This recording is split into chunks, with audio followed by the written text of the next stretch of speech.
في مشهد أقرب إلى القرف منه إلى المسرح، تقوم طفلة بهز أردافها أمام ذكور في عمر والدها حضروا ليستمتعوا بالثقافة الجديدة التي بدأت تغزو بلاد الحرمين.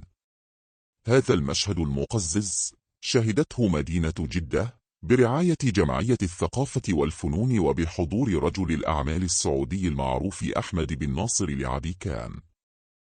ومعي الطفلة الرائعة المبدعة اليوم المتميزة لانا، ومن خلال الرقصات المتنوعة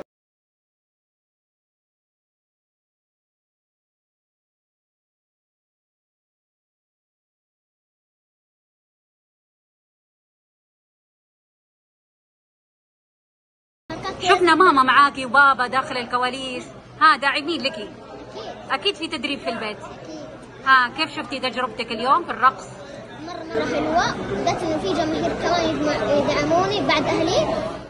وتعبيرا عن الصدمة من هذا المشهد، تقاطرت التعليقات على مواقع التواصل الغاضبة من هذه الجمعية وأمثالها وممن شهد هذا العرض المهزلة ومن الوالدين اللذين سمحا بهذه المسخرة، مطالبين بمحاسبة المسؤولين عن التلاعب ببراءة الأطفال.